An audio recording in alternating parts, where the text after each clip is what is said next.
새로운 걸 배우는 건 없어요. 그냥 여러분들이 기존에 수학2에서 알고 있던 그 개념을 알고 있으면 되는 겁니다.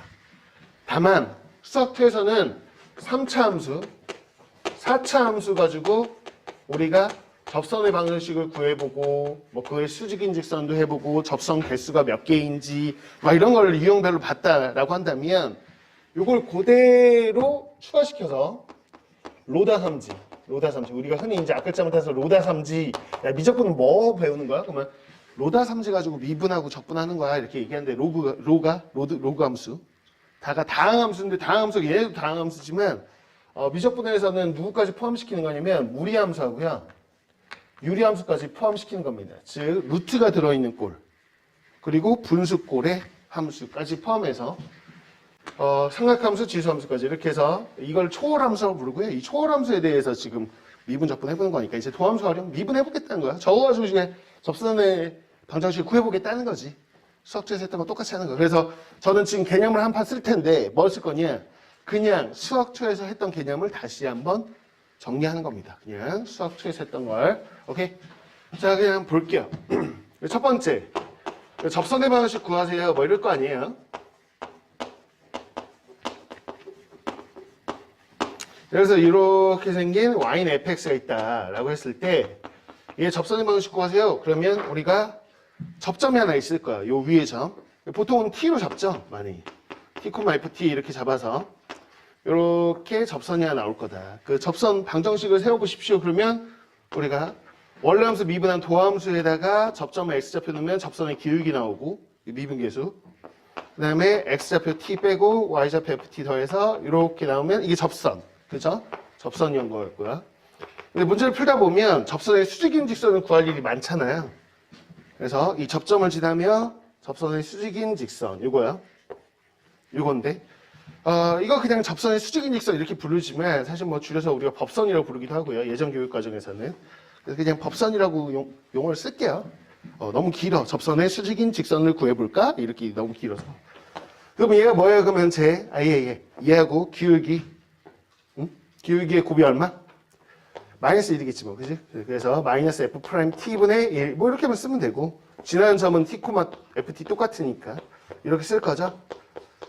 그래서 이게 접선을 이용하는 문제인지 법선을 이용하는 문제인지만 구별하시면 되는 거였고 대표적으로 그러면 그런 게 뭐였냐? 그럼 두 번째 개념 중에요. 공통접선 얘기가 있잖아요. 역시나 이제 뒤에 쪽 문제 풀다 보면 공통접선 얘기가 나오는데 공통접선이 발생하는 게 두 가지 모습이에요. 두 가지.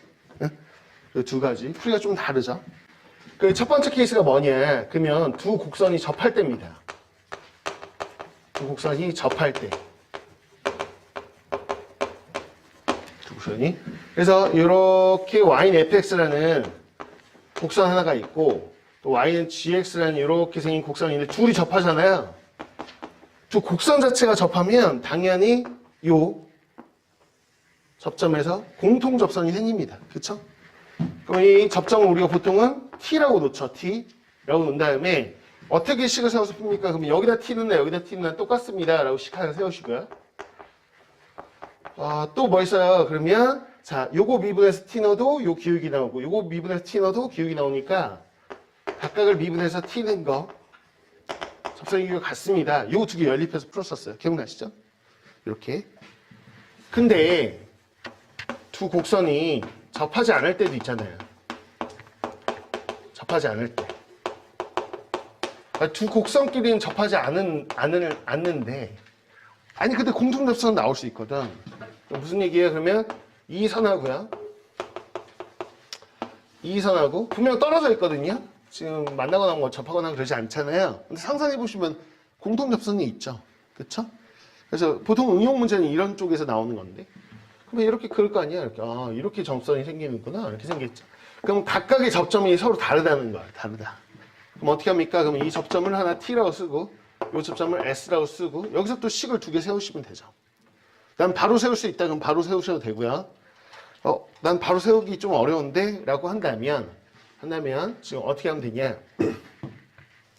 우선은 세우는 방식이 뭐 여러 가지인데 이렇게 접근하는 방법이 하나 있습니다. 뭐냐? 얘 입장에서 접선을 한번 구해보자면 접선 얘 입장에서 접선 구해보면 접선이 뭐예요? 그러면 f''t에 x-t 더하기 ft 이렇게 쓰겠지, 그치? 얘 입장에서 접선을 써보면 G'의 S에 x 빼기 S 더하기 GS 이렇게 쓰겠지. 근데 이게 두 개가 일치할 거 아니에요? 그쵸? 그래서 식을 한번 써보면 X의 계수가 똑같을 거 아니야. 그래서 F'T하고 누구하고 G'S하고 같겠죠. 그쵸? 이렇게 하나 쓰시고 근데 여기 상수항 보이시나요? 여기? Y좌표 똑같겠죠? 상수항 보시면 마이너스 T에 F'T 더하기 FT 이거 하고요. 요 뒤에 상수항이요. 마이너스 S에 G'S 더하기 GS 이렇게 둘이 같습니다 라고 놓고 요 두 개 연립해서 푸는 거죠. 오케이? 요런 방식이 하나 있고 저는 그냥 한 줄로 쓸 건데요. 그러면 몇몇 문제 똑같은 거야. 사실 식으로 보자면 똑같은 건데 몇몇 문제에서는 이렇게 그냥 식을 써줘도 이런 상황이구나. 여러분들이 식만 보고도 인지할 수 있어야 돼. 이렇게 식이 나오는 응용 문제도 있거든. 이 상황입니다. 그러면 여러분들 이 그림이 떠올라야 된다는 거야. 다른 포인트인데 미분계수가 같아? 그런데 이 식은 이제 앞으로 자주 보게 되는데 눈에는 익혀놓으세요. 외우라고 하고 싶진 않고 그냥 많이 풀려보면 나중에 외워집니다. 이 식이 딱 나온 순간 뭐다? 이 접선의 y절편이라고 해석할 수 있어야 됩니다. 여기 접선의 y절편이잖아요. 눈에는 익혀놓으세요. 마이너스 t의 f'T 더하기 ft 혹은 여기 바뀌기도 합니다. ft 빼기 t f'T 이렇게 나오면 이걸 보자마자 저건 접선의 y절편식이죠. 이렇게 얘기를 할 수 있어요. 나중에 응용 문제 킬러들을 풀 수 있어요. 무슨 말인지는 맑게 알아들어야 되니까 이거 보고 이게 뭐야? 그냥 대입하라는 얘기인가? 이러면 좀 해석이 안 되는 거예요. 나중에는 y절편인 거 좀 기억해 주시고요. 그럼 y절편 같다. 이거니까 요런 상황이구나 라고 그림 세팅. 그러니까 나중에 응용 문제는 요 식만 보고도 이렇게 그림 세팅을 하고 푸셔야 돼. 이렇게 그런 상황이 있고 또 하나의 식은 뭐냐? 그러면 너의 미분계수 f'T 너의 미분계수 G'S 같겠죠. 같은 접선이니까 접선이 같을 거 아니에요. 혹은 요 두 점을 연결한 평균 변화율. 자, 평균 변화율 S 빼기 T분의 GS 빼기 FT. 괜찮냐? 괜찮아? 이거 뭐 이렇게 쪼개져 연립한 게 이거 똑같아요. 식으로 보자면. 그쵸? 근데 이게 이렇게 식으로 나왔을 때도 상황이 평균 변화율하고 순간 변화율 같은 상황 요 그림이구나. 그림 세팅도 좀 하실 수 있어야 되고 뭐 이렇다. 오케이? 뭐 이거 아니고. 그 다음에 이제 하나만 더 해보자면 접선 아니고 좀 비교해줘야 되는 게 법선 쓰는 문제야. 법선.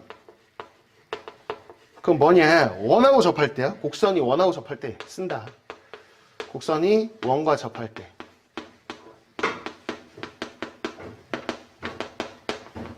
볼까? 무슨 얘기냐? 그러면 이렇게 와인 fx가 있어. 수투에서도 나왔었지. 원의 방정식이 있어요. 이렇게 원의 방정식. 원하고 곡선이 접합니다. 이 상황을 우리가 보통 식으로 어떻게 쓰냐는 거야. 식으로 어떻게 씁니까? 그러면 요 접점 x좌표를 t라고 우선 놓고 그럼 이렇게 접선을 구해서 푸냐? 보통 그렇지는 않고요.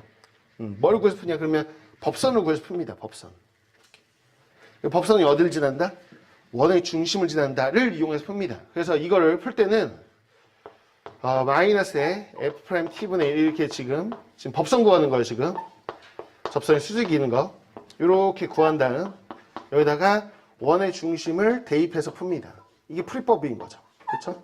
원의 중심을 지나니까 대입해서 푼다. 물론 그냥 접선 가지고 푸는 친구도 있긴 하지. 왜? 원의 접선은 우리가 쉽게 구할 수 있어요. 음함수의 미분법을 써서. 상황에 따라서 음함수 미분법 써서 그냥 접선을 푸는 게 낫겠다 싶으면 접선을 푸셔도 돼. 보통 이게 더 편합니다. 이게 더 편하니까 이렇게 많이 푼다라고 보시면 되는 거고 그 다음에 이제 접선 개수 얘기를 해야 되는데 접선 개수 얘기는 철저하게 이제 수학2에서는 3차함수 접선 개수는 거의 암기사항이었어요. 영역 쪽에서. 그랬었습니까? 기억나시죠? 변곡 접선 가지고 해서 여긴 1개, 3개, 여기 2개, 1개 막 이렇게 외웠었죠. 외우는 게 있었는데 여기서 외우는 것보다는 그냥 기본적으로 그냥 접근하는 거예요. 기본적인 접근을 오히려 더 씁니다. 오히려 수투보다는 외울 게 없어. 비율관계 이런 거 없어. 그냥 생전 처음 보는 함수 그냥 풀어야 되는 게 미적분이니까 무슨 비율관계를 외운다든가 오히려 더 암기사항이 없어. 그냥 기본에 충실해서 가시면 돼. 자, 보함수 가지고서 판단할 수 있었잖아요. 3차 함수 가지고 한번 해볼게요. 그냥 3차 함수의 도함수가 이렇게 돼 있다는 거 우리 알고 이렇게 알파 베타. 그러니까 알파 베타가 뭐냐 그러면 f'x가 0이 되는 포인트를 우선 찾잖아요. 우리가 알파라고 베타라고. 도함수 그래프가 있다면 자 f'이 양수인데 음수인데 양수인데 그래서 이렇게 포인트를 잡아놓고요. 즉 얘야. 2분에서 0 되는 포인트를 잡아놓고 우리가 이 아래다가 이 도함수를 이용해서 원래 함수를 그렸었다는 거야. 그럼 우리가 개념이 뭐였었냐? 그럼 f'이 양수입니다 라고 한다면 우리가 어떻게 해석했었냐? fx가 증가하는구나 라고 해석했었어요. 그죠? f'이 음수입니다 라고 한다면 지금 뭐냐? fx는 감소합니다. 뭐 이렇게 얘기했었죠. 이렇게 얘기했었어요. 그래서 여기서까지는 증가하다가 감소하다가 증가한다. 이렇게 알고 있었고요. 또 하나. 자, 우린 적분까지 배웠었으니까 요 넓이, 이 넓이요. 이 넓이가 의미하는 게 뭐였냐? 그러면 여기서는 함수값의 변화량. 이해가 있어? 여기가 F알파. 이게 뭐였어요? 극, 대값. 여기가 극, 소값. 맞나요? 그래서 여기, 요렇게. 여기가 지금 F알파 빼기 F베타였죠. 됐죠? 여기 F알파 빼기 F베타. 근데 이 F알파 빼기 F베타라는 거는 도함수 입장에서 보면 정적분 값이잖아요. 이해가 나요? 베타 여기 알파 이렇게 해서 정적분 값인 거죠. 적분해서 알파 넣고 베타 넣고 뺐고 그렇죠? 그래서 여기서 정적분 값. 근데 이 넓이를 해석하자면 이 넓이가 뭐다? 이 함수가 함수값의 차이다. 이렇게 기억했던 게 이 내용입니다. 그렇죠? 이 내용. 우리가 수업에서 배웠던 거 잠깐 복습한 거고요. 됐네. 다만 fx가 요 멘트하고 좀 다르게 fx가 전 구간에서 증가하는 증가함수입니다 라고 한다면 이런 식으로 표현할 때는 모든 x에 대해서 항상 0보다 크구나. 근데 잠깐 등호가 들어갈 수도 있었어요. 그쵸? 이해가 나요? 잠깐 머물렀다 올라가도 우리는 증가함수라고 하거든요. 그죠? 이렇게 뭐 이런 표현들 기억나시죠? 그럼 fx가 증가함수입니다. 혹은 감소함수입니다. 그러면 반대로 하시면 되겠죠. 그쵸? 반대로 하면 되는 거고. 이런 거 비슷한 표현으로 뭐라고 했었지? 역함수가 존재합니다. 이런 표현도 기억나시죠? 역함수가 존재하려면 1대1 대응이어야 되고 1대1 대응이려면 계속 증가하든지 계속 감소하든지 해야 되니까 저런 식으로 푸는 거였습니다. 다 기억이 나겠죠. 그쵸? 요 내용이 증가 감소 얘기고 미적분이라고 크게 다르지 않아요. 똑같아. 다만 이제 2차 함수처럼 이게 3차 함수의 미분함도 2차 함수 이런 것처럼 우리가 개형을 쉽게 알 수는 없다는 거지. 이해가시죠? 그래서 좀 미분에서 좀 복잡한 형태가 나온 거 가지고 역시나 부호 판단하고 그 아래다 그리고 그러니까 도함수 아래다가 원래 함수를 그리는 방식은 똑같습니다. 똑같아요. 그걸 가지고 그릴 거예요. 또 하나. 극대극소 얘기도 수투하고 크게 다르지 않아요. 똑같아. 함수의 극대극소. 지금 좀 전에도 3차 함수의 극대극소를 봤는데 3차 함수처럼 미분 가능한 함수도 있지만 뾰족한 함수들도 뭐 나올 수도 있잖아요. 그래서 여러분들 수학 2에서도 이미 개념으로 알고 있는 게 이렇게 뭐 부드럽게 이렇게 연결되다가 이런 식으로 잠깐만 이렇게 부드러운 구간이 있을 수 있죠. 이렇게 올라다 이렇게 할까? 이렇게 부드럽다가 갑자기 뾰족해졌다 해볼까? 뾰족해지고 여기서 끊겨서 쭉 가다가 뭐 이런 함수 대부분 뭐 그냥 아무렇게 그린 거야. 자, fx. 그럼 이 포인트들을 볼 텐데 여기가 알파 1, 여기가 알파 2, 여기가 알파 3, 여기가 알파 4.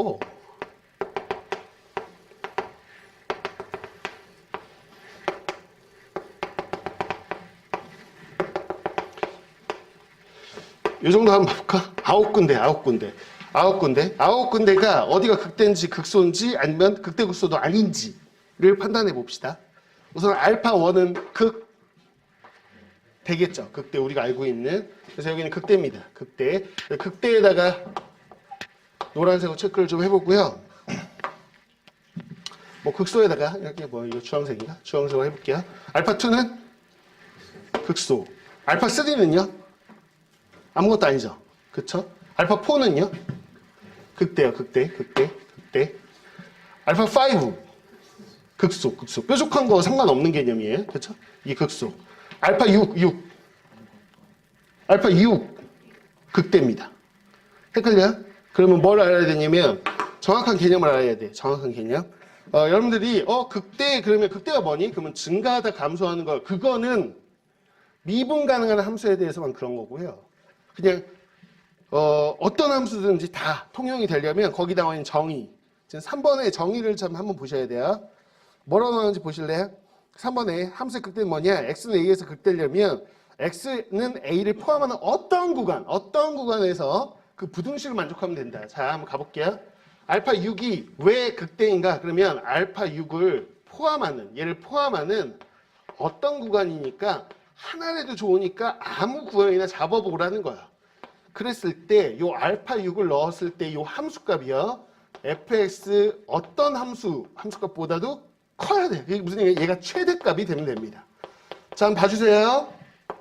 요거를 포함하는 살짝 구간 이 근처를 잡아보세요. 근처. 아무데나. 이 근처를 잡았을 때 얘가 최대값 맞아요? 맞죠? 그럼 극대입니다. 극대입니다. 오케이? 괜찮죠? 그럼 반대면 극소겠죠? 최소값 역할을 하면 극소예요. 그럼 자, 알파 8 보세요. 8. 8이 극대예요? 극소예요? 알파 8이요. 극대, 얘가 지금 근처에서 최대값 역할을 하고 있는 거 이해가요? 이 근처? 이 구간을 포함한 요 살짝 근처 아무 데나 잡아도 이게 최대값이죠? 극대입니다. 극대. 그럼 알파 9는? 이건 극소고요. 그럼 알파 7은 뭘까요? 알파 7은 여기요, 여기. 여기는 얘를 포함한 구간을 잡아보세요. 여기. 상수함수 구간이죠? 여기 최대값이기도 하고 최소값이기도 한가요? 그럼 이건 극대인 동시에 극소. 둘 다 역할을 하는 겁니다. 극대일 때도 저거 체크하셔야 되고 극소일 때도 체크하셔야 돼요. 얘는 극대인 동시에 극소입니다. 오케이? 이런 것도 있고요. 이게 정확한 개념인 거고요. 물론 이렇게 부드러운 구간에선 여러분들은 증가하다 감소하는 거라고 했기 때문에 미분계수가 양수에서 음수로 바뀔 때예요. 극소는 뭐야? 미분계수가 음수에서 양수로 바뀔 때예요. 부호 변화를 보고도 관찰하셔도 돼요. 그건 어디? 미분 가능한 함수. 미분 가능한 함수. 오케이? 그런데 우리 앞으로 되게 복잡한 함수 많이 볼 거야. 왜? 초월함수끼리 막 합성하고 절대값 씌워서 뒤집어 올리고 그걸 또 합성함수에 때려 넣고 막 킬러 문제들은 다 그렇게 복잡한 함수를 주거든요. 그러면 정확한 개념 가지고 보셔야 돼. 정확한 개념 가지고. 왜냐면 뾰족했다가 부드러웠다가 뭐 그리고 완전히 복잡한 함수들을 이제 배우기 때문에 정확한 개념으로 우리는 풀어줘야 된다. 뭐 이 얘기. 됐죠? 그래서 뭐 이 얘기 가지고 이제 문제 풀면 되는데 새로 나온 내용이 135쪽에 하나는 있긴 해요. 하나. 이계도 함수를 이용한 극대극소의 판정이라고 되어 있는데 그 얘기를 한번 해볼게요. 원래 뒤쪽에 나오는 건데 이거 그냥 미리 좀 땡겨다 하자. 그거 하려면 좀 필요하니까. 곡선의 모양이에요. 곡선의 모양. 이거 미리 할게요. 뒤에 있는 거. 봐봐. 일단 곡선 말고 이게 직선이 아니면 곡선이잖아요. 그쵸? 그럼 곡선은 어떻게 생겼냐? 무조건 두 종류 중에 하나예요. 야, 곡선 그려봐. 그러면 곡선은 이렇게 물론 섞여 있을 수도 있지만 이런 곡선이 뭐야? 그러면 아래로 볼록입니다. 아래로 볼록. fx가 이렇게 생길 수도 있고요. 그럼 두 번째 뭐야? 그러면 이렇게 위로 볼록 생길 수도 있죠. 그렇죠? 위로 볼록. 어떻게든 직선이 아니게 그리면 아래로 볼록 아니면 위로 볼록을 그릴 수밖에 없어요. 둘 중에 하나예요. 둘 중에 하나. 그럼 얘네들의 특징이 뭘까? 얘네 특징을 어떻게 얘기해야 될까? 그럼 미분계수 얘기하는데 자 봐봐. 제가 x값을 점점 키워볼 텐데 계속 다 넣기는 좀 힘드니까 한 3개 정도만 잡아서 관찰해 볼게요. x값이 커짐에 따라서 접선의 기울기 미분계수가 어떻게 되나 보자고요. 미분계수가 자 요게 기울기였는데 요 기울기를 커졌나요? 작아졌나요? 이거보다 이게 큰 거죠. 이거보다 이게 큰 거예요. 보이세요? x값이 점점 증가함에 따라서 자 x가 커질수록 f'x는 어떻게 해야 된다? 증가하는 겁니다. 아래로 볼록의 특징은 f'x가 증가하는 그래프예요. 인정하나요? 됐어요? 그럼 이거를 다시 얘기하면 자 우리가 fx가 증가할 때는 그거의 미분계수가 양수였죠. 그럼 이걸 함수로 보자면 얘가 증가하는 거면 얘의 미분계수인 더블 프라임이 뭐겠어요? 양수일 겁니다. 됐죠? 응? 자, 그래서 이게 두 번 미분한 더블 프라임이 양수다라는 건 뭐야? fx가 아래로 볼록입니다를 뜻합니다. 이거를 외워주셔야 돼요. 근데 양수 어쨌거나 자, 그다음 자 이렇게 세 개를 잡아볼게요. 세 구간을 그냥 관찰하려고요. x값이 커짐에 따라서 미분계수 접선의 길이가 점점 어떻게 돼요? 줄어들고 있죠. 값이 작아지고 있죠. 그래서 F'X가 감소하는 그래프입니다. 됐나요? 접선의 기호가 감소. 자, 얘를 함수로 보자면 얘가 감소한다는 걸 얘를 미분한 게 음수란 얘기죠. 더블 프라임이 음수인 됩니다. 그래서 더블 프라임 음수면 뭐라고 해석한다? 아, fx 그래프가 위로 블록이구나, 위볼이구나 라고 생각하시면 돼요. 근데 이게 양수음수는 구별하기도 쉬운 게 왜 그러냐면 여러분들이 아래로 블록, 위로 블록의 가장 간단한 함수가 이차함수거든요. 봐봐요. 여러분들 AX제곱 플러스 BX 더하기 C라고 이렇게 이차함수가 있다고 생각해봐. 이게 당연히 적용되는 외우는 것도 쉬워. 이 미지 생각하면. 왜냐면 얘가 소개해보면 되잖아. 얘 두 번 미분해봐. 한 번 미분하면 2AX 더하기 B. 한 번 더 미분해봐. 그럼 2A. 상수항만 남아? 이 상수, 이 상수, 이렇게만 남아. 아니, 얘가 양수야? 그럼 A가 양수니까 아래로 블록 맞네. 우리가 생각하는 그거. 그죠? 두 번 미분한 게 음수야? A가 음수겠네? 그럼 위로 블록이겠지 뭐. 그치? 이게 최고 차이. 이런 느낌으로 잡아놓으시면 외우는 건 어렵지 않을 거다. 오케이. 그래서 아래로 블록, 위로 블록은 이 더블 프라임 가지고 얘기할 수 있다는 거야. 이 있다는 거야. 됐죠? 자, 그러면 이 얘기를 왜 지금 하냐라고 한다면, 보자고요.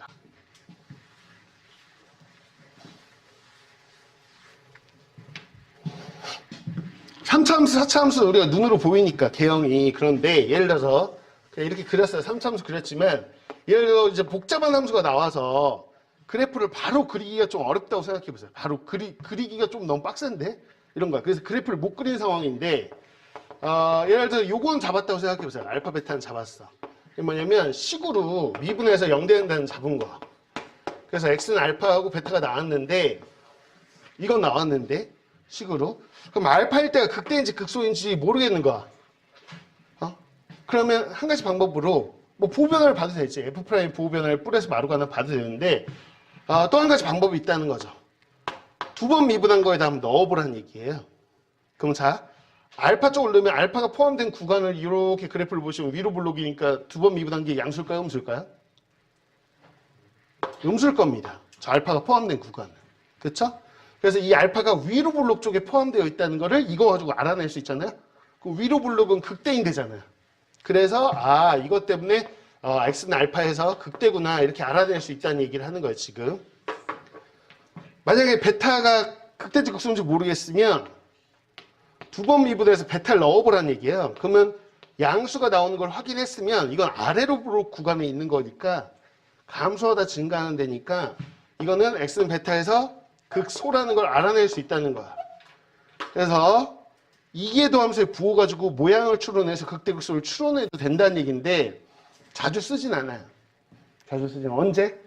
잘 모르겠을 때. 그냥 우리가 그동안 하던 방식대로 그냥 부호 판단하는데 잘 안 먹히면 그냥 두 번 미분하는 거 쓰긴 씁니다. 계산이 복잡한 것들은 좀 안 먹히거든요. 부호 판단 좀 하기 힘든 것들은 그냥 쓰먹긴 한다. 이거 알아두셔야 돼. 그래서 fx가 이렇게 있는데 이렇게 있으면 아래로 블록이잖아. 아래로 블록.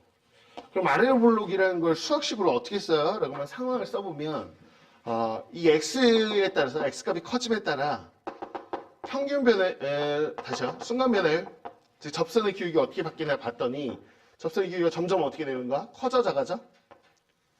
지금 보시면 접선의 기울기가 점점 커진다는 거야.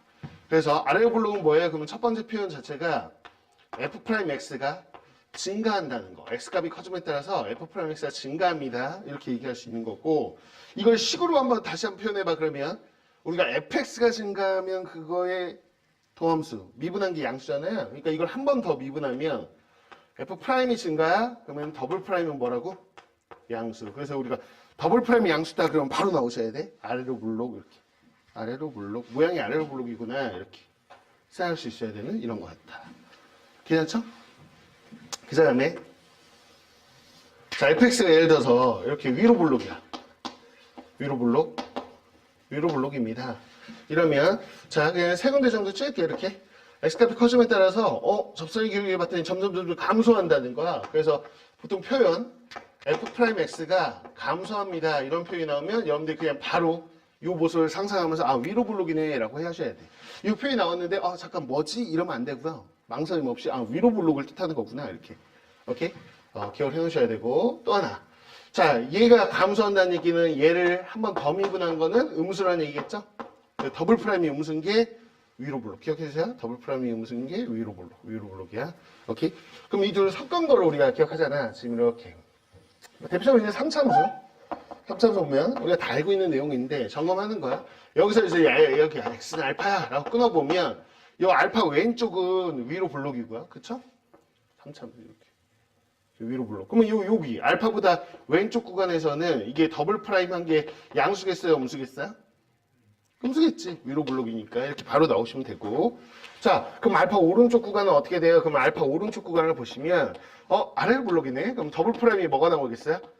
양수가 나오겠죠. 그러다 보니 실제로 여러분들 봐봐요. 3차 함수를 두 번 미분하면 몇 차 함수죠?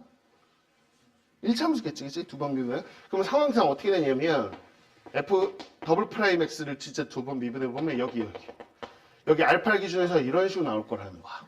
오케이? 그래서 알파 왼쪽에서는 마이너스예요. 이렇게. 알파 위쪽에서는 플러스예요. 이렇게 되는 거지. 그래서 정작 이 알파에서 여기 알파 콤마 f 알파라는 요 점 무슨 점이라고 부른다? 무슨 점이라고 불러 이거? 변곡점. 곡선의 모양이 변하는 지점의 줄임말. 위로 블록에서 아래로 블록 바뀌는 거니까. 그래서 이 지점의 특징이 뭡니까? 그러면 지금 보시면 알겠지만 더블 프라임이 0이 되는 겁니다. 됐죠? 그렇다고 그러면 더블 프라임이 0이면 무조건 변곡점이냐?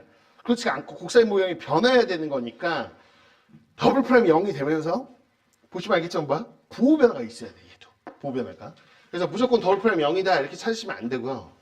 오케이? 거기다 뭐 부호 변화 있는지 꼭 확인하셔야 돼. 이게 부호 변화 확인 안 해가지고 틀려오는 경우가 너무 많다는 거야. 이거. 오케이? 주의하셔라. 부호 변화 있어야 된다. 그래서 대표적으로 이제 계유에도 지금 읽다 보면 거기 살짝 나오는데 예를 들면 fx는 x 4제곱이라고 잠깐 살짝만 볼게 이거는.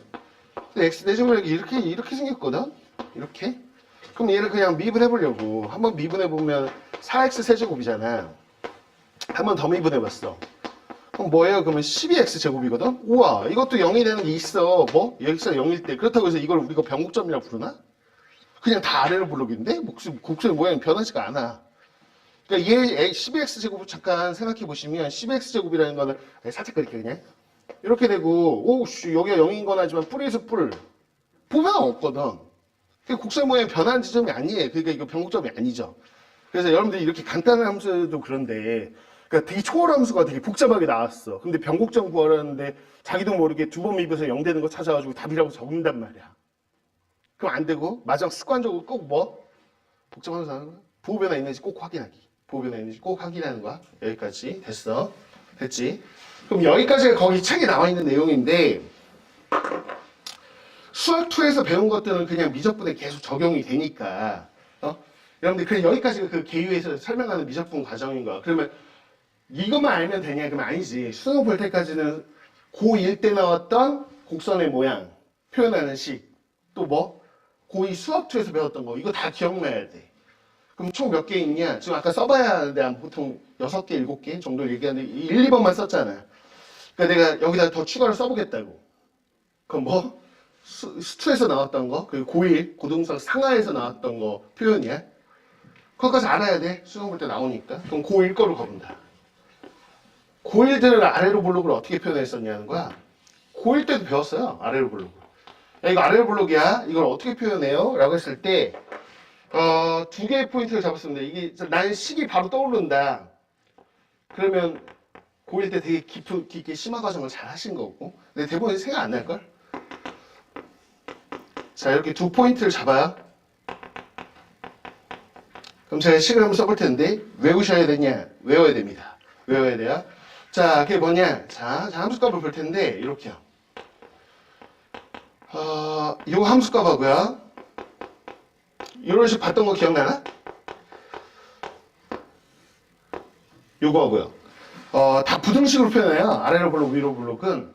저기서 지금 왼쪽이 클까요? 오른쪽이 클까요? 이런 식을 봤던 걸 기억이 나냐는 거야. 이게 고1 때 주로 나오던 아래로 블록식인 건데. 물론 위로 블록일 수도 있지. 부동안을 바뀌면. 이겁니다. 결론. 이거예요, 이거. 자, 마치 이거죠. 자, x1하고 x2 더해서 2로 나눈 건 어디냐면 얘하고 얘하고의 한 가운데 이쯤. x1하고 x2 더해서 2로 나눈 건 중점이라고 우리가 부르잖아. 중점. 그 x좌표의 중점이고 그거의 함수값. 자, 봐봐. 내가 색깔로 구별해볼게. 그러면 요 빨간색 이 좌변이 뭡니까? 그러면 요거를 넣었을 때 함수값입니다. 요 자리인 거죠, 요 자리. 요 y값이에요. 그림상에서 보시면 됐지. 자, 근데 요 우변은 뭐예요? 라고 한다면 우변은 자, 여기 봐보세요. 함수값과 함수값에 더해서 일어나는 거니까 이걸 중앙값이라고 잠깐 불러볼게요. 무슨 얘기냐면 요 y값하고 요 y값이 있는데 가운데 y값이면 실제 라인을 그리면 여기입니다. 여기 y값의 한 가운데 정도요. 이해가나요? 여기에요, 여기. 따로 여기다 공간이 없어서 그냥 이거라고 생각하세요. 이렇게. 그럼 누가 더 위에 있냐는 거. 누가 여기 있어? 보라색이 더 위에 있지? 빨간색보다? 이렇게 된다는 거. 그럼 위로 블록이면 어떻게 돼요? 그러면 이 양 끝점을 위로 블록으로 딱 연결하는 순간 상상해보세요. 위로 블록 연결하는 순간 함수값이 여기가 아니고요. 여기로 올라갑니다. 그럼 부동항이 바뀌는 거죠. 오케이? 이해하나? 그럼 보통 외울 때 어떻게 외우냐? 그러면 중점의 함수값과 함수값의 중앙값을 얘기하는 건데 오른쪽이 더 크죠? 어떻게? 쪼갠 것 같은. 야, 쪼갠 거. 분리해서 쪼갠 것 같은 느낌? 분리된 게 더 큰 게 아래로 블록입니다. 이 정도는 외우세요, 그냥. 분리된 게 큰 게 아래로 블록이다. 그러면 위로 블록을 외울 필요는 없지. 반대로 쓰면 위로 블록이지. 뭐 부동호방이 반대로 쓰면 위로 블록. 그러면 이거 등으로도 가끔 시험이 잘 나오는데. 등으로 나오면 무슨 뜻이게? 아래로 블록도 아니고 위로 블록도 아닌 걸 우리 뭐라고 할까? 직선. 직선이라는 뜻이에요. 직선. 참고적으로 요 식이 나왔어. 가끔 나와. 자, 갑자기 등으로 나왔어. 그러니까 기억, 니은, 디귿 보기로도 잘 나오는 보기입니다. 이렇게 해서 야, 이게 등호야. 이거 등호니? 이렇게 물어보면 이게 무슨 뜻이라고? fx가 직선이니? fx가 직선. 직선 같은 경우 뭐 1차 함수로 표현하시면 되는 거죠. 1차 함수냐고 물어보는 겁니다. 오케이? 된 거야? 이 기억하고 계셔야 돼. 이거. 위로 블록 쉬울게. 왜냐면 위로 블록은 어차피 저 반대로 하면 위로 블록이니까. 저게 고1 거였어. 그러면 아니 고2 때는 수학2에서는 뭘 가지고 했었죠? 라고 한다면 이런 걸 가지고 했습니다. 자, 얘를 좀 비교해 볼게요. 라고 했을 때 아래 블록에 구간이 있으면 아래 블록에 여기가 지금 시작점, 여기가 종점입니다. 시점과 종점 한정된 구간 내에서 보려고요. 오케이? 이렇게. 그러면 우리는 아래로 블록 특징이 뭐냐? 그러면 자, 아까하고 똑같아. 점점점 접선의 기울기가 증가하잖아. 그러니까 이 시작점에서의 접선의 기울기하고요. 이 종점에서 접선의 기울기 구하면 당연히 얘가 훨씬 크겠죠. 당연한 거고요. 그 다음에 중간에 뭐가 들어오냐? 그러면 중간에 얘야. 이 평균 변화율 같죠? 이해가나요? 그래서 지금 보시면 F'A보다는 누가 더 커요? 라고 한다면 자, 이 구간의 양 끝을 연결한 평균 변화율이 더 큰다라는 거. 이 평균 변화율보다 누가 커요? 그러면 이 종점의 미분계수가 크죠. 그래서 이 세 개를 다 주기도 하지만 이렇게만 주기도 하고요. 이렇게만 주기도 하고요. 이걸 셋 다 주기도 하고요. 상관없습니다. 그러니까 무조건 외울 필요는 없고 평균 변화율하고 뭐하고? 미분계수, 접선의 기울기하고 대소를 비교한 표현이 나온다면 이건 아래로 블록이나 위로 블록 뜻하는 거구나 정도는 캐치하고 계셔야 저기 무슨 뜻인지 알아야 풀지 문제를. 그렇지? 다만 이 식이 이제 나중에 이제 여러분 기출문제를 같이 보다 보면 좀 불편하게 줍니다. 다 이렇게 주면 너도 나도 해석하지. 그러니까 이게 눈에 익어야 되는 이유는 만약 이 부등식만 줬다고 쳐봐. 그럼 이렇게 주느냐? 안 줘요. B마에 넘겨가지고 이런 식으로 주는 거죠. 이해했나요? 이렇게. 심지어 이제 마FA를 또 이쪽으로 넘겨주는 거죠. 뭔지 이제 알죠? 그럼 이렇게 준 거를 알아서 넘기고 해서 이 조합을 만들고 해석하고. 요게 이제 원하는 거라는 거야. 뭔지 이거 하는 거. 자, 그 다음에 5번째. 그럼 아래 블록을 이제 수투에서는 또 어떤 표현을 썼었냐? 아래 볼 때는 이런 특징이 있어. 그러면서 지금 아무래도 임의의 점 t에서 접선을 그어본 거거든요. 우리 접선식 어떻게 구하지? 자, f 미분해가지고 t 넣고 그럼 접선의 기울기 t, f t 지나요. 이렇게 쓰는 거 아니야? 그런데 어느 점에서 접선을 긋든 접선은 무조건 아래 블록은 접선이 아래에 있게 돼 있죠. 위로 블록이라면 접선이 위에 존재하고요. 그래서 이걸 부등식으로 표현할 수 있지. 어떻게 표현합니까? 그러면 곡선이 누구보다? 접선보다 접선보다 자 위에 있습니다. 이거고 등호까지. 왜? 수업하니까 만나니까. 이렇게. 그래서 접선하고 원래 곡선하고의 대소를 얘기하면 모양 얘기하고 싶은 거구나. 모양 판단해 볼래? 이런 얘기입니다. 다만 이렇게 식을 주면 너무 좋지. 너무 좋은데 상황상 이렇게 식을 잘 안 주고 막 FT 넘기는 상태 뭐 이거 막 이항해서 넘기고 막 이런 상태에서 우리가 알아서 식조합을 해서 이 모양을 만드셔야 되는 경우가 많아. 오케이? 만든 다음에는 해석. 그러니까 열심히 뭐 이항하고 식을 만들어 봤더니 여기 접선이네? 여기 곡선이네? 그럼 바로 모양 얘기하는 거다. 이렇게 알아두셔야 돼. 그다음 하나 더. 자, 예를 들어서 적분에서도 이런 표현이 자주 나오는데 아래로 볼록이에요 라고 이런 모습이 나왔다고 치면 자, 구간의 양끝을 잡아볼게요. 구간의 양끝. 뭐 이 정도? 뭐 구간의 양끝. 어떤 구간을 줄 거야. 정적분이니까. 이렇게. 자, 그러면 우리가 어떤 대수를 비교할 수 있냐? 그럼 여기다 쓸게요. A서부터 B까지 fx를 정적분 해보는 거야.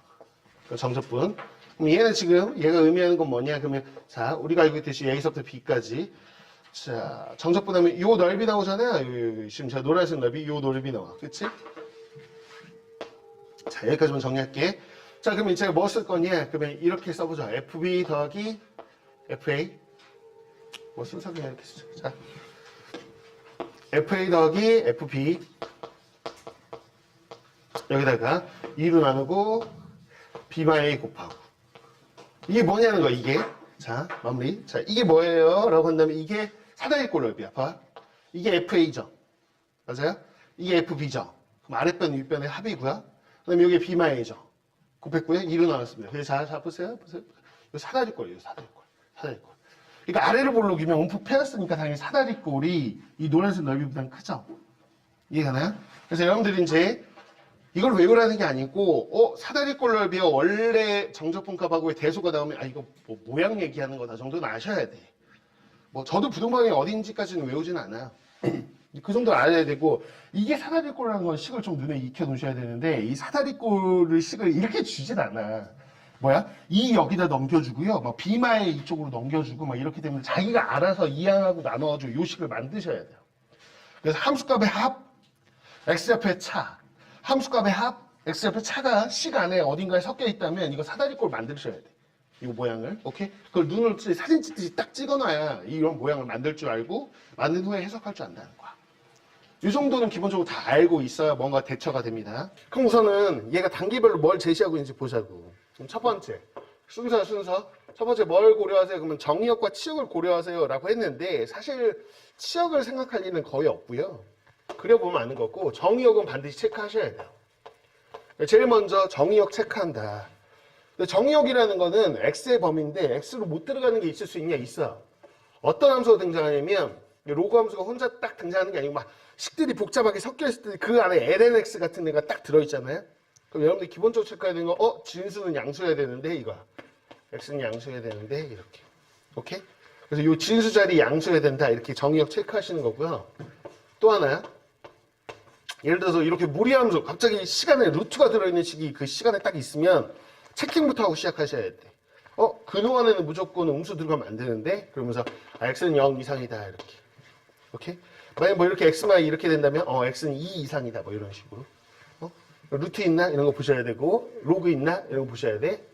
또 하나 예를 들어서 이렇게 분수꼴의 함수가 나왔다. 복잡한 식에서 그러면 분모 0이면 안 되는데 이런 생각. 그래서 x는 1 제외하고 넣어야지 뭐 이런 생각. 대표적으로 이제 제한된 범위를 갖는 게 시간에 로그가 있거나 루트가 있거나 아니면 분수이거나 이럴 때는 어떤 수가 안 되는지를 꼭 체킹하고 시작하셔야 돼. 그래서 정의역 체크하는 게 첫 번째고요. 정의역 체크한 다음에 걔가 뭐 한대? 좌표축과의 교점을 구한다. 그 좌표축과의 교점을 우리가 뭐라고 부르냐면 절편이라고 부르잖아. 그래서 x절편이나 y절편이 있는지 체킹하는 게 습관적으로 좀 편합니다. 이거 반드시 해야 되는 건 아니지만 사실은 체킹하면 좀 편해요. 왜냐면 이 점은 너 지나? 라고 하면 개형을 그리는데 되게 수월하거든요. 이 점 지나게 그려야지 이렇게 생각하는 순간 조금 훨씬 수월해져. 그래서 x절편은 뭐냐? 그러면 y에 0 대입해 보시는 거예요. 그러니까 혹시라도 y에 0 대입해서 x값이 있다 그러면 x축과 만난 점이 있는 거고 y에 0 대입했는데 x값이 안 나와. 그럼 x가 안 만나는 정도를 알고 있는 거잖아요. 그럼 x가 안 만나겠네? 이것도 되게 중요한 정보니까 그리는데 도움이 된다. 그 y좌표는 뭐야? 그럼 x에 0 대입해 보는 거야. 그럼 있으면 체킹하면 되고 없어? 그럼 y축과 안 만나나 보네. 이렇게 생각하시면 되는 거지. 오케이? 기본 사전 정보들이야 이게. 오케이? 그다음 세 번째 뭐라 나왔다? 거기에 대칭성과 주기라고 되어 있는데 사실 주기는 대놓고 줘요. 얼마마다 반복된다고 주니까 그거는 체킹할 일이 별로 없고 대칭성은 필수 체킹 상황이긴 해. 그리는데 굉장히 도움이 되거든. 즉 원점 대칭인지 y축 대칭인지 체킹하셔야 돼. 오케이? 그래서 우리가 정석적으로 이제 서술형에서 쓰듯이 하면 모든 이제 정석적인 체킹은 원래 주어식에다 마x를 대입해 봤더니 기존 식하고 똑같은 거야. 그러면 y축 대칭이네 라고 생각하고 y축 오른쪽만 그린 다음에 반대편은 그냥 갖다 붙여버리면 되니까 훨씬 수월해져 그래프 그릴 때. 혹은 x자리에 제가 마이너스 x를 넣어봤는데 기존에 있는 식하고 부호가 통자로 바뀌었다는 걸 확인했네. 그럼 이게 이거 원점 대칭이네 라고 생각해서 예를 들어 제1사분면에 그렸다 그러면 제3사분면에 그대로 갖다 대칭해서 갖다 붙여버리면 된다는 거야. 대칭성은 좀 판단하셔야 된다는 거야. 이렇게 됐나요? 그러면 이제 여러분 이 y축 대칭 우함수로 가나? 이걸 기함수로 하잖아. 근데 둘이 이제 곱해져 있거나 나눠져 있는 경우가 많지 사실은. 응? 그러면 우리가 기본적으로 기본적으로 아는 것 중에 하나가 만약에 우함수하고 우함수하고 곱해져 있어. 그럼 뭐라고 생각하세요? 우일까요? 기일까요? 그럼 그냥 단순하게 생각해. 그냥 x제곱 곱하면 뭐야? 짝수차수들을 곱하면 x제곱 우함수 아니야? 그렇죠? 그냥 그렇게 생각하셔도 돼. 판단할 때. 판단하기 어려우면. 그 다음에 우하고 기하고 곱하면 뭘까요? 우기 곱해봐요. 그쵸? 이 x하고 x제곱 곱하면 x제곱. 그렇게 판단하셔도 상관없다니까? 우기. 그럼 기기 곱하면 뭐죠? 우함수겠죠. 그렇죠? 이렇게. 나눠도 똑같습니다. 이게 무슨 얘기냐면 우분의 우 이렇게 나왔다고 해봐요. 우분의 우. 그럼 똑같이 우겠죠. 그래서 x제곱을 x제곱으로 나눈다 이렇게 생각하셔야 되고. 자, 그 다음에 기함수, 우함수, 기분의 우도 그렇고요. 우분의 기도 그렇고요. 우분의 기. 이거 뭘까요? 빨리 아무거나 예를 들어봐요. 뭐예요? 기함수다, 기함수. 이해가나? x 세제곱을 x제곱으로 나눠버리면 되잖아. 그냥 머릿속에 잠깐 예를 들어본다면. 오케이? 이해 가시죠? 무슨 얘기인지. 근데 기분의 기 하면 뭐야? 우다. 그래서 분수꼴로 나오든 고백꼴로 나오든 우함수, 기함수가 각각 그러니까 부분적으로 판단해도 돼. 너 우함수냐? 너 기함수냐? 너 곱해놨네? 그럼 너 무슨 함수구나? 이렇게. 어쨌거나 대칭성을 빨리 보셔야 돼. 이거는. 그러니까 이게 뭔가 그리기 전에 사전 작업. 응? 그게 이제 3번까지 얘기한 거고. 그럼 4번은 뭐냐? 디테일. 야, 너 디테일하게 그리려면 뭐가 필요해? 그러면 우리가 이 앞에서 연습했던 거. 도함수를 구해서 부호 변화를 관찰해. 여기까지 증가했구나, 여기까지 감소하겠구나, 여기가 극대겠구나, 여기가 극소겠구나라는 걸 안다는 거. 오케이? 그래서 거기는 진짜 도함수를 구하는 거. 도함수의 부호 변화 관찰하는 거죠. 부호를 관찰하는 거. 이해가나? 그래서 얘가 지금 하고 싶은 얘기는 거기 나온 대로 그냥 극대극소의 정확한 진짜 포인트를 한번 잡아본다. 이건 디테일인 거죠. 그래프 디테일하게 그릴 때 쓰는 겁니다. 자, 거기 5번째 오목과 볼록 변곡점. 지금 좀 전에 한 변곡점 얘기인데 사실은 변곡점은 사실 그래프 그릴 때 거의 고려하지 않아. 구하세요라고 하면 그때부터 이제 어디까지가 위로 볼록이지, 어디까지 아래 볼록이지 그리고 그 위로 볼록을 내가 이렇게 디테일하게 못 그렸다고 해서 문제 푸는데 전혀 지장이 없기 때문에 그 디테일하게 여기까지는 위로 볼록, 여기까지는 아래 볼록, 디테일한 곡선의 모양을 굳이 시험에서 물어볼 때 들어갑니다. 그래서 5번째 그냥 생략해 하셔도 돼. 물어볼 때 한다. 이거는. 그럼 6번째는 하셔야 돼. 그게 뭐냐? 정근선이야. 정근선. 정근선은 반드시 하셔야 돼. 반드시. 얘는 필수. 점점 가까워지지만 닿진 않는 선이 있나? 라고 했을 때 기본 체킹 상황. 무조건 모든 함수는 기본 체킹이 뭐냐? x를 무한대로 보내봐야 돼. 저 오른쪽 끝으로 갔을 때 얘가 어디 가까이 가는지 보셔야 되고요. 또 하나 뭐냐? 왼쪽 끝으로도 무조건 보내보셔야 돼요. 오케이? 이렇게 보내보셔야 되고. 근데 이건 필수고 추가적으로 어떤 특정 숫자에 대해서 이 숫자로 가까이 갈 때 얘가 어디로 가지? 이런 걸 볼 때가 있어. 그게 언제냐? 이 정이 여기 한정돼 있으면요. 예를 들어 x가 0보다 커 라고 하면 0에 가까워지면 어떻게 되지 그러면? 이런 거 보셔야 돼요. 그러니까 구간의 경계들 있죠? 이 a가 뭐예요? 그러면 여러분 정의역이 있잖아요? 그 정의역을 구간이라고 한다면 구간의 그 경계 포인트 있죠? 구간의 그 경계들에서는 어떤 일이 벌어지는지 보셔야 돼. 실제 이 분수함수 어떻게 되는지 보고 싶다. 그럼 뭐야? x는 1은 아니잖아. 그럼 여기다 1불 넣었을 때 어떻게 되는지, 1만 넣었을 때 어떻게 되는지 꼭 보셔야 된다. 오케이? 여기까지입니다. 여기까지 그래프 그리는데 사전 작업들이. 그러니까 처음에 그럼 어떻게 해요? 이걸 다 일일이 어떻게 생각해요? 그러니까는 처음 배울 때는 이걸 앞글자를 따가지고 절편, 대, 점 이렇게 해서 앞글자만 따서 외우거든요. 그러니까 처음에 이제 수영 배우듯이, 근데 나중에 이제 문제 풀 때 저보고 이제 문제 풀 때 이거 앞글자잖아요. 이걸 고려하면서 매번 합니까? 그러면 아니죠. 그냥 나도 모르게 그냥 저걸 다 고려하면서 쓱 그리죠, 그냥. 습관적으로. 그거는 이제 나중에 여러분들이 돼야 되는 레벨인 거고. 처음에는 어쩔 수 없어. 처음에는 이게 어렵기 때문에 처음엔 내가 이거 하나하나 했나? 하면서 해보시는 게 맞아요. 그래서 앞글자를 따서 뭐 정절대극점 이렇게 보통 외우거든요. 정절대극점, 그래서 정의역 체크했나? 절편 체크했나? 대칭성 체크했나? 극값 구했나? 정근선 구했나? 이렇게 정절대극점 이렇게 해서 보통 하나하나 이렇게 앞글자 따가지고 체킹하면서 그려본다는 거야. 그래서 오늘 함수 그래프 그릴 때는 진짜 하나하나 체킹해서도 그려보고, 야 근데 이거 실전 가서 나중에 연습할 테니 그냥 이렇게 쓱 그려봐 또 하고. 오케이? 그러니까 방정식 가지고 얘가 야 근이 개수가 몇 개겠니? 라고 뭐 물어보잖아요. 그럼 우리는 방정식이라는 게 실제 형태들을 보면 좌변에만 식이 있고 우변은 0이고 이런 형태도 있을 수 있고요. 그렇죠? 자, 어떤 상수가 k가 있어서 이 k를 우변으로 넘겨서 여러분 볼 때도 있었었고, 아니면 불가피하게 좌변도 식이고 우변도 식으로 이렇게 만들 때도 있긴 하지만 거의 이렇게는 안 만들죠.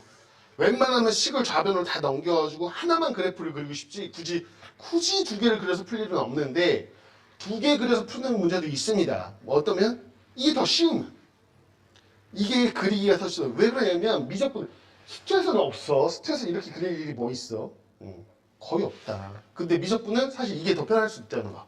왜냐면 그래프 하나하나 그리는 게 너무 어려워. 그럼 넘겨서 하나 그리면 되는데 이게 너무 복잡해? 그러면 이거 그릴 바에는 간단한 거 두 개를 그려서 푸는 게 나을 수도 있는 거. 그거는 상황 판단을 하시면 돼요, 여러분들이. 그래서 어느 정도 이항을 할 거냐, 좌변 우변으로 이항을 해서 정리를 해놓을 거냐 이거죠. 이건 fx 그래프 그려서 x축하고 교점계수 구하면 되고요. 얘는 fx 그래프 그리는 거 가로선 k를 샥샥샥 그어가면서 몇 개인지 보시면 되고, 얘는 어쩔 수 없습니다. 두 개 그리는 거고 뭐 이런 거겠죠, 그렇죠? 자, 크게 다르지 않고 부등식 같은 경우는요, 부등식이 항상 성립한다 뭐 이런 게 나오잖아. 주로 우리가 많이 보게 되는 거는 부등식을 풀어 근데 항상 성립해야 돼 이런 거. 근데 첫 번째 뭐 모든 x에 대해서 다 수트에서 봤던 겁니다. fx가 항상 양수였으면 좋겠어요 라고 한다면 실제 우리는 fx의 무슨 값을 구해보죠? 얘가 항상 x축 위에 떠 있었으면 좋겠어요. 그럼 fx의 무슨 값? 최소값을 구해보는 거. 제일 아래에 있는 거조차도 양수면 나머지는 볼 필요도 없이 양수겠죠 뭐. 그쵸? 그래서 fx의 최소값을 보는 거다. 이해가나? 보통 이제 극소값이 최소값이겠죠. 그렇게 보는 것이고, 다만 모든 x가 아니고 범위가 한정되어 있는 경우가 있어. 뭐 x가 a보다 큰, 예를 들어 a보다 큰 모든 x에 대해서, 그거에 대해서 fx가 양수였으면 좋겠습니다 라고 한다면 상황을 좀 보셔야 돼요. 무슨 얘기냐? 그래프를 그려봐야 한다는 거. 예를 들어서 fx를 그려봤는데, 첫 번째 사례예요. 첫 번째, 예를 들어서 fx를 그려봤더니 이렇게 생긴 거예요. 여기가 a인 거예요. 그래서 a 오른쪽만 그려봤더니 이게 항상 x축 위에 있었으면 좋겠대. 뭐 이럴 수 있잖아요. 그렇죠? 그럼 역시나 쟤하고 크게 다르지 않다는 거야. 극소값 구하면 최소값이고 그 최소값이 0보다 크군요 라고 놓으면 풀리는 거죠. 풀리는 거야. 그런데 예를 들어서 진짜 그려봤다는가? 그려봤는데 아니 증가함수고 a부터 그려 근데 a는 비워놓고 이렇게 된다면 진짜 뭐냐? 이렇게 x축 위에 있으면 되는 것이고, 그럼 a에서 함수값 이게 제일 작은 값인데 최소값이 없어요. 비어있어요. 그래서 상관없잖아. 항상 x축 위에 떠있으면 되니까 이게 양수면 되는데, 다만 이렇게 비어있기 때문에 여기 있어도 상관없죠. 그쵸? x축이 여기 있어도 늘 다 위에 있는 거잖아요. 구멍 뚫린 거예요. 그러니까 여기 주먹 들어가겠죠. 그쵸? 그래서 꼭 반드시 최소값만 가지고 구하는 건 아니다. 최소값 없을 수도 있으니까 그래프가 어떤지는 한번 그려봐야 알아. 항상 이제 뭐지? 방정식이나 부등식은 그냥 그려서 푼다. 이거고 수투에서는 3차 함수, 4차 함수 그랬다면 이제는 초월함수 그래서 풀 거라는 거야. 그래서 그리는 게 중요하다고 얘기하는 거야 계속. 수투에서 이미 배운 내용인데요. 수투에서 배운 걸 복습해보자. 수투에서 배운 걸 복습해볼게요. 자, 수투에서 뭘 배웠었냐면 수직선 위에 있는 점의 운동을 배웠어요. 수직선 위에 점의 운동 상황을 보는 거였어. 이게 무슨 얘기예요? 그러면 수직선이니까 X축만 있는 거고요. 원점에서 출발해서 출발해! 그러면 얘가 왔다 갔다 자기가 혼자 시간을 맺다서 왔다 갔다 하는 거거든요. 그래서 T초 후에 여기 있다고 생각해 볼게요. 그러면 얘 X좌표를 얘기하는 거였고요. 그래서 X는 FT 뭐 이렇게 나왔었어요. 이게 T에 관한 3차 함수 뭐 이런 거 나와서 T에다 3 넣으면 3초 후에 X좌표, 4 넣으면 4초 후에 X좌표 이렇게 나오는 게 수투에서 배운 거야. 수투에서 왔다 갔다. 그래서 이걸 뭐라 부르냐면 X를 얘 위치라고 불렀어요. 위치. 수투에서 배운 거 기억해봐. 응? 어차피 알아야 되잖아 이거. 네네. 공통 과목. 그럼 뭐예요? 그러면 이거 T로 미분해.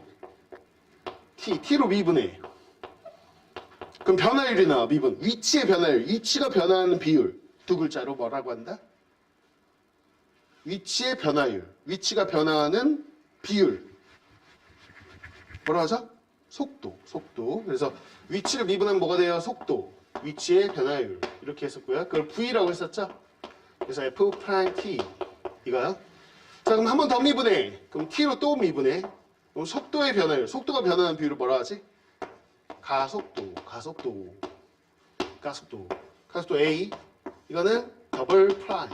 이렇게 됩니다. 이제 더블 프라임 막 써도 되는 거니까. 됐죠? 여기까지 썼어요. 여기까지. 그리고 또 하나. 아니, 속도는 부호가 있어요. 기억나요? 속도가 양수면 뭐 어디로 간다는 거야? 오른쪽으로 간다는 얘기. 속도가 양수예요. 그럼 어디? 오른쪽으로 이동합니다. 이런 얘기였었어요. 오른쪽 왼쪽 운동이니까요. 속도가 음수예요. 그럼 어디로 이동한다? 왼쪽으로 이동한다는 얘기였습니다. 오케이? 그러면 마치 이런 거죠. 내가 속도 그래프를 그렸어요. 속도 그래프가 이렇게 나왔어요. 예를 들어 이게 3차 함수라 미분하면 이게 속도 그래프가 이렇게 나온 거예요. 예를 들어서 여기가 1초고 여기가 3초예요. 그러면 뿔. 그럼 어떻게 되냐? 1초 전까지 오른쪽 가고 있다가 갑자기 1초 후에 나 왼쪽 간다 이러면서 방향을 바꿨다가 다시 3초 후에 오른쪽 가는 거예요. 그래서 우리가 보통 어떻게 얘기한다? 수트에서 자 여기요 여기 속도가 0이면서 좌우에서 부호 변화가 있는지 본다. 부호 변화가 있는지 보는 거. 이게 뭐예요? 라고 하면 방향을 바꿀 때 속도가 0이면서 부호 변화가 있는지 보면 이게 언제다? 방향이 바뀔 때다. 시험에 매번 나오는 거였죠? 방향이 바뀔 때. 보겠다. 또 하나의 개념. 자, 속도에 절대값을 씌워서 속도의 절대값을 딱 씌워가지고 부호, 뿔만 없는 개념을 만들면 속력이었습니다. 속력. 속력은 뭐예요? 그러면 속도의 절대값 알아두십시오.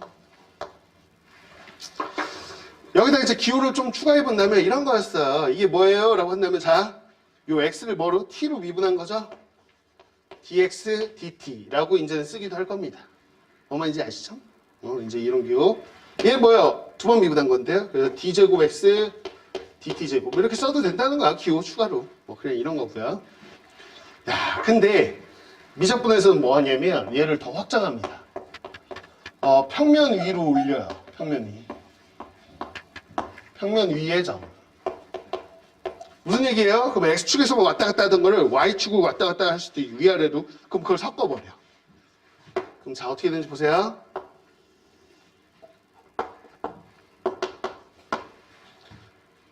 X축도 Y축도 있으니까 얘가 어디면 저 출발할게요. 그럼 출발한 다음에 뭐 이런 식으로 얘가 움직이는 거야. 보이십니까? 뭐 이렇게 곡선이 있는 거고요. 이 위를 움직이는 겁니다. 이렇게. 오케이? 그럼 어떻게 돼? 나 간다 움직이면서 X좌표 계속 바뀌는 거 보이시죠? 나 간다 움직이면서 Y좌표 바뀌는 거 보이지? 그래서 따로따로 씁니다. X는 T에 관한 식, X좌표 이렇게 바뀌어요. 이렇게 하고 Y는 T에 관한 식에서 X와 Y를 따로 쓴다는 거야. 이렇게. 괜찮나요? 이렇게 따로따로 써줍니다. 보통 이렇게 쓰기도 하고요. 여러분들 이게 예전에는 이 파트가 기하에서 배우던 파트인데 기하에서 떨고 나왔어요. 미적분으로 떨고 나오다 보니까 기하 표현들을 주로 써요. 기하를 안 배운 친구 입장에서 왜 저런 표현을 쓰지? 너무 이상한데? 라고 할 수 있는데 기하하고 섞여서 그래요. 그래서 결론 이렇게 쓰기도 하고 위치를 표현할 때 자, X좌표는 T축의 위치야. 이렇게 C따로. Y는 T축의 위치야. 그래서 X좌표, Y좌표 따로 T관식으로 둘 다 준단 말이야. 근데 위치를 얘기할 때 이거를 X, Y 이렇게 해가지고 이렇게 식으로 주기도 해. 좌표처럼. 이건 기하에서 쓰는 표현이야. 나중에 배워봐. 기하 안 배운 친구. 배운 친구는 뭐 상관없고. 뭐 저거 배운 거 있지? 성분이라고 배운 적 있잖아. 아무튼 그런 게 있어. 그냥 이렇게 쓸 수 있다 정도 넘어가. 위치. 그럼 뭐예요? 그러면 속도를 얘기해봐. 그러면 속도는 똑같아. 다만 뭐 X축 방향으로 속도와 Y축 방향으로 속도가 따로따로 있는 거야. 야, 너 X축 방향 어느 정도 속도를 가고 있니? 이거랑 가면서도 너 Y축 방향 어떻게 속도를 가고 있니? 그럼 따로따로 써. 그럼 얘를 미분해 뭐야? F'T. 얘를 미분해 뭐야? G'T. 그러면 얘가 뭐야? X축 방향 속도, 얘가 Y축 방향 속도야. 이해가? 그래서 V를 이렇게 쓴단 말이지. V를 쓸 때 속도 V를. 괜찮나요? 거기 나와 있는 표현이 그래서 괄호를 쓴 거예요. 왜 괄호를 썼나 그럴까봐. 괜찮습니까? 가속도 그럼 뭐예요? 그럼 가속도도 역시 한 번 더 미분해. 그럼 X축 방향의 가속도 한 번 더 미분해. Y축 방향의 가속도라는 걸 알아두세요. 이렇게 쓴다는 거. 오케이? 그 다음 자 봐봐. 헷갈릴 수 있는 부분 중에 하나. 자 무슨 얘기야? 그럼 속력은 절대값이잖아요.